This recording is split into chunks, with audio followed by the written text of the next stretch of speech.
Acción de la tarde, el interactivo que marca la diferencia en la radio. Por Palma 90.7 FM. Doña Gemma, usted hablaba del Código Penal, el Código Penal dominicano, que se anuncia una aprobación en primera lectura y un envío a comisión con una decisión que ha generado ya niveles de protesta, como se espera que se genere, que es el tema controvertido de las 3 causales de divorcio. Y uno considera que este tema obviamente tiene que ser decidido por el Congreso, pero con una legislatura que está llamada a concluir el mes que viene, con una comisión designada y con unos niveles de protestas sociales importantes como los que hay, uno se pregunta si el Código Penal sería realmente aprobado.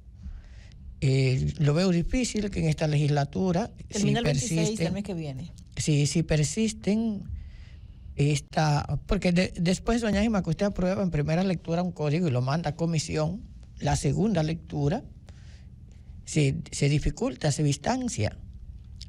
Y lo otro es que hay un nivel de presión social. El legislador obviamente podría aprobar el Código Penal sacando las 3 causales, que es lo que pretenden, ¿no? Ha sido el canto de los políticos dominicanos. La piedrecita en el zapato del código. Sí, este código fue presentado por el presidente Leonel Fernández dentro de un paquete de códigos, un proyecto de código. El Código Penal ha deambulado mucho, tiene muchos cambios. El proyecto con respecto al código vigente, no solo en que incorpora un conjunto de nuevos tipos de delito, sino porque agrega ahí entidades de derecho procesal que no ha sido nunca la tradición en los códigos penales que hemos tenido en la República Dominicana desde el primero que se empezó a implementar el país, que es el Código Penal de ese paquete que aprobó Francia en la época napoleónica, y que los haitianos implementaron en francés en República Dominicana desde el 22 hasta el 1844. 1822 a 1844 nosotros tuvimos el derecho que Haití tenía en su país. Y Haití, obviamente, habiendo sido una colonia francesa, impuso en República Dominicana el derecho francés. Una vez obtuvimos la independencia, nosotros éramos relativamente libres para tener un derecho distinto al derecho francés. Pero decidimos no hacerlo. ¿Por qué? Porque el derecho español, que había sido el pueblo que nos había colonizado, estaba muy disperso, no tenía un cuerpo organizado, codificado el derecho, y el derecho francés estaba metido en un libro, a lo que se le llama un código o un conjunto de leyes. De manera que era mucho más fácil a un país que recién iniciaba aplicar un derecho que estaba metido en códigos, pero que al mismo tiempo los abogados dominicanos, los jueces dominicanos, que muchos no eran titulados universitarios, conocían ya porque hacía 22 años que venía aplicándolo el Estado haitiano, que era el Estado que gobernaba también para ese tiempo esta parte de la isla. Siendo así, nuestros independentistas, ya siendo una república, decidieron aprobar los mismos códigos franceses que aplicaban los haitianos en el territorio de la república, pero en lengua francesa.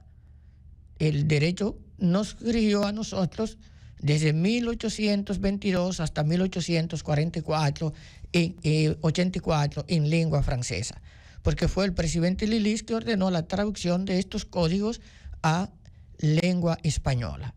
A partir de ese tiempo, entonces, estamos teniendo el mismo código aprobado por los franceses con algunas modificaciones en lengua española.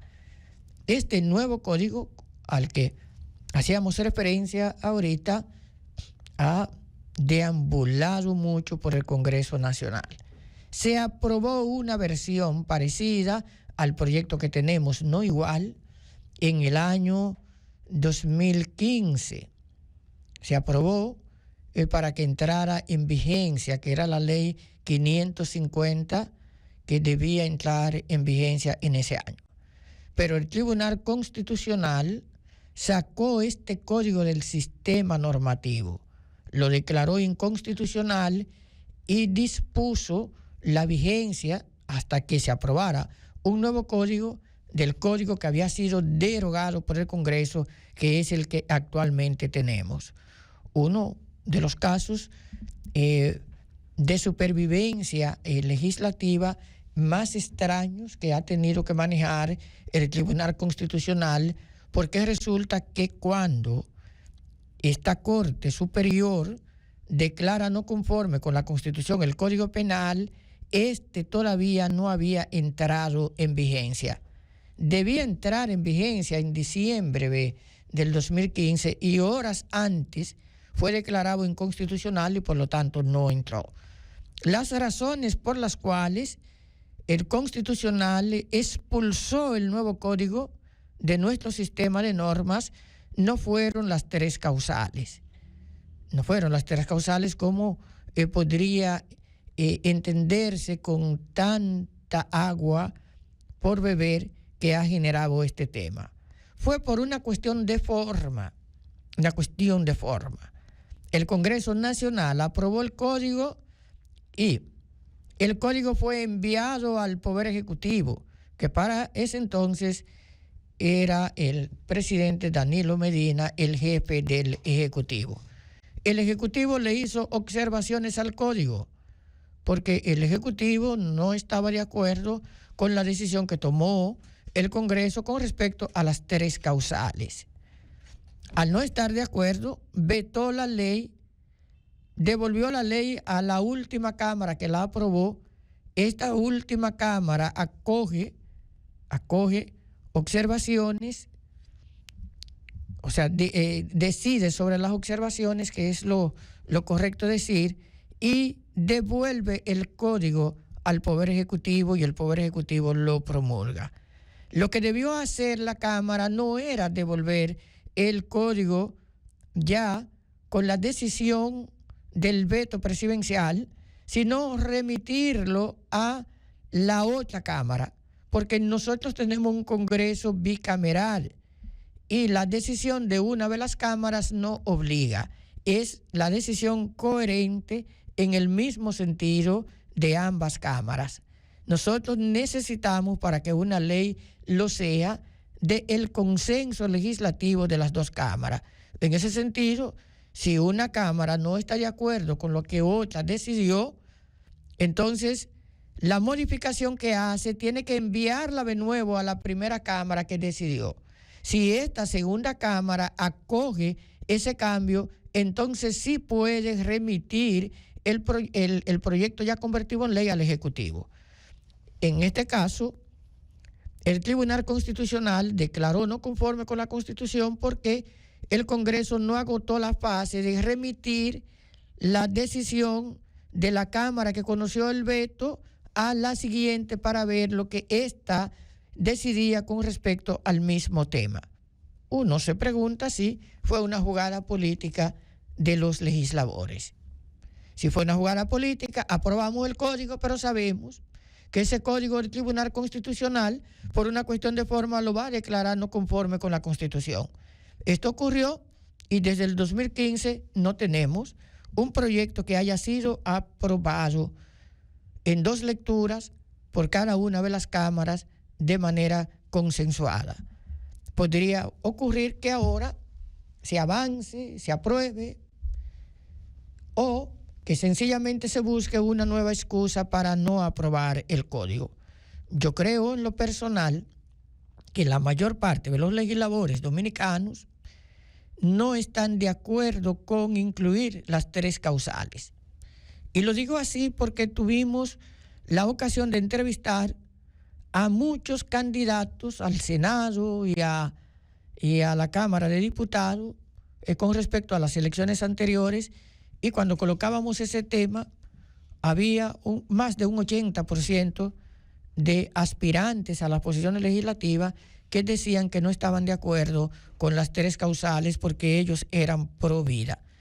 Y lo mismo debe estar ocurriendo con la matrícula actual del Congreso de la República y probablemente con la nueva matrícula que tendría el mismo Congreso a partir del 16 de agosto. Otros tienen una observación de carácter técnico con respecto a las 3 causales.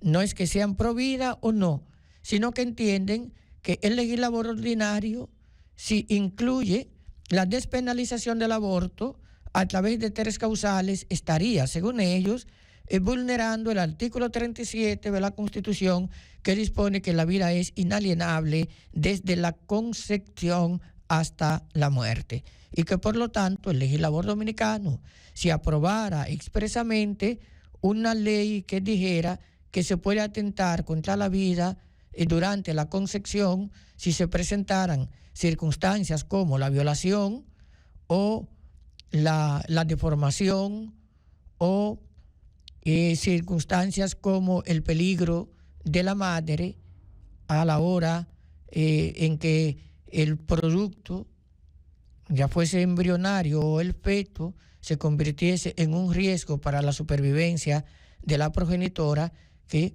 en estos casos se despenalice el aborto. Estos legisladores entienden que sería contrario a la Constitución.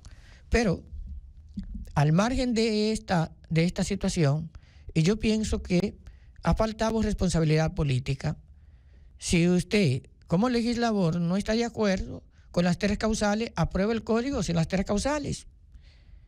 Si usted está de acuerdo con las 3 causales, dé su opinión, vote con respecto a ese tema en contra de la mayoría y deje plasmada su postura. Pero no podemos paralizar el Código Penal, que tiene tantas disposiciones que ninguna relación guardan con el aborto, por este tema.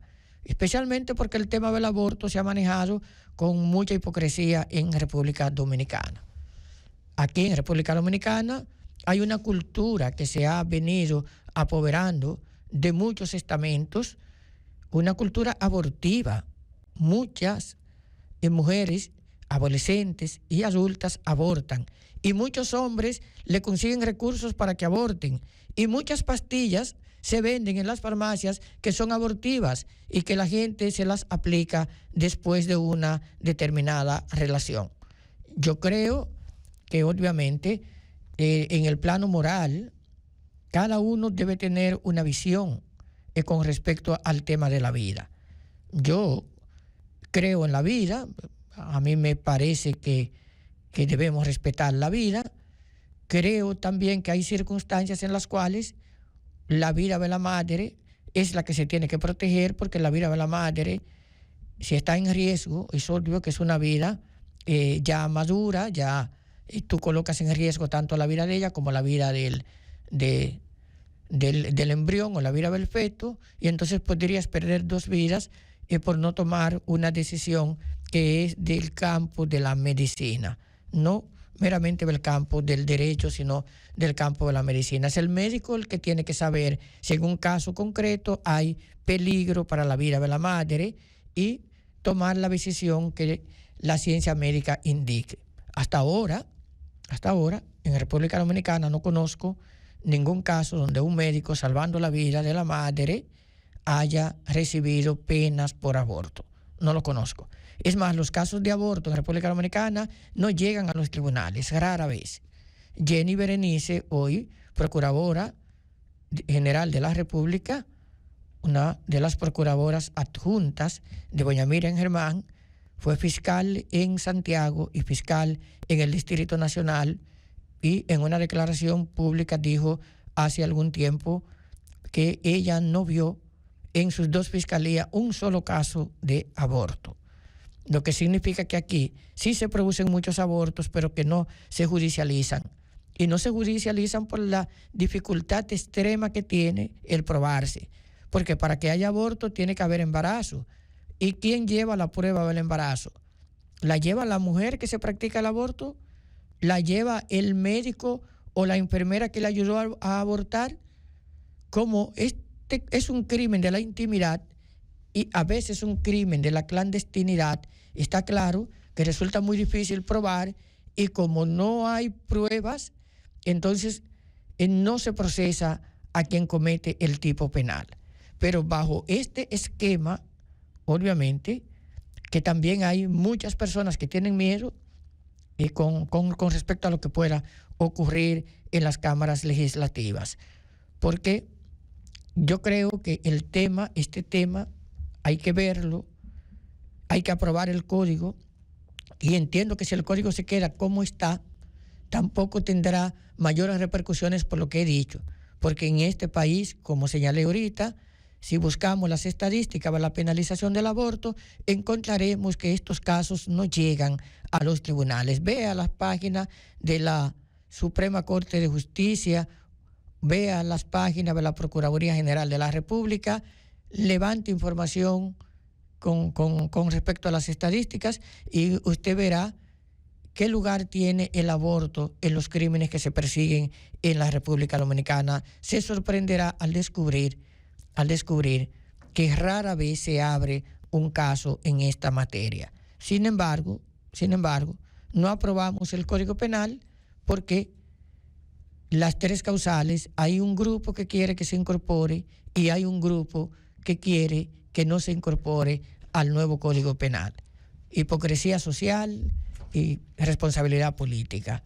Esperemos que el Congreso Nacional defina este tema, que apruebe el código, porque no se justifica que lo tengamos ahí paralizado. Esto al margen de las razones que tiene un grupo para pedir exclusión de causales, al margen de las razones que tiene otro grupo para incluir las causales, por la cuestión de la cultura dominicana y de lo que es el tema en la realidad penal del país, que no justifica, como he dicho, que el código no se apruebe.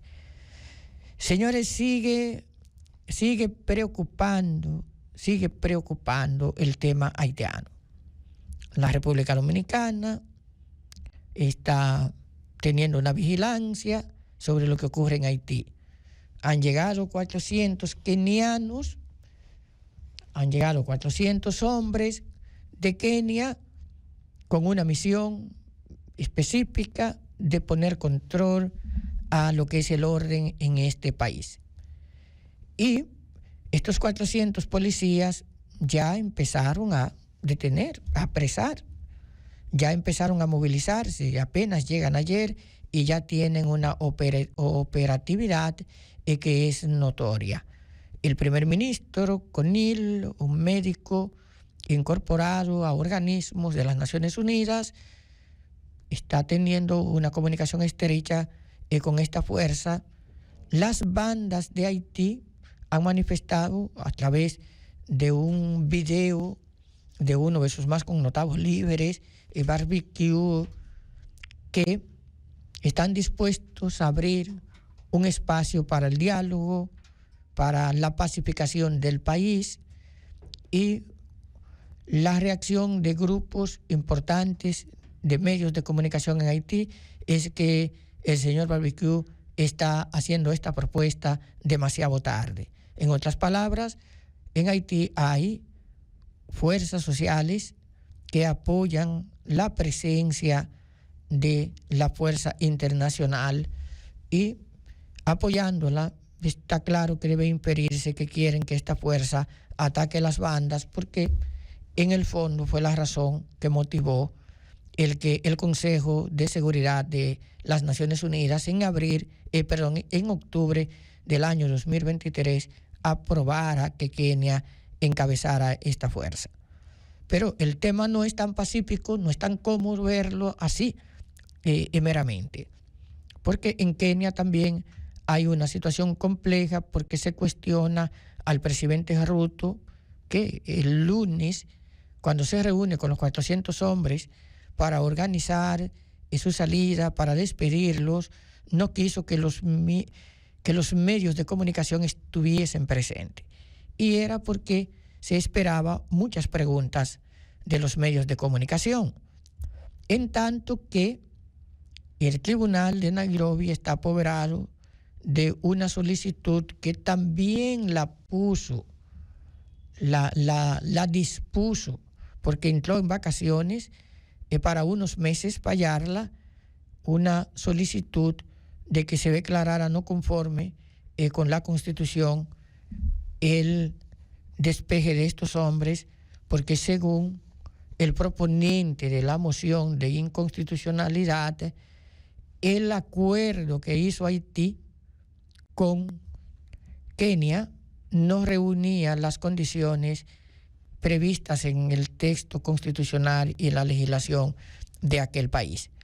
Bajo el supuesto de que quien firma el tratado entre Kenia y Haití para autorizar que bajara la policía de Kenia, que fue lo que salvó la primera propuesta de inconstitucionalidad que se había hecho, en tanto que se dijo, y se falló así en enero, que Kenia, su Consejo de Seguridad no tenía potestad para mandar hombres fuera de Kenia, policías fuera de Kenia. Entonces el tribunal dijo que sí, había una posibilidad de que esto fuera conforme con la Constitución si se hacía un tratado entre Haití y Kenia. Ese tratado se hizo y lo firmó el pasado ministro Henry, pero ahora se cuestiona que Henry no es el representante del pueblo haitiano, que Henry no es presidente de Haití, que el presidente legítimo de Haití lo mataron y que por lo tanto el primer ministro no era la figura llamada a representar, no era el jefe del Estado para representar a Haití, lo que teóricamente es correcto. El primer ministro no es el jefe del Estado, pero era la única autoridad que tenía Haití que podía comprometerse. Y lo hizo. Eso tendría Kenia, el tribunal de Kenia, que decidirlo. Ahora, ¿cómo lo decide si ya los hombres están en Haití? Y si lo decide en contra, ¿qué va a pasar con estos hombres? ¿Retornarán a Kenia? Y lo que estos hombres hagan en Haití, ¿tendrá algún valor desde el punto de vista del derecho interno de Haití y del derecho internacional? Si la Corte de Kenia lo declara no conforme con su propia Constitución. Esos temas obviamente se debaten en Kenia.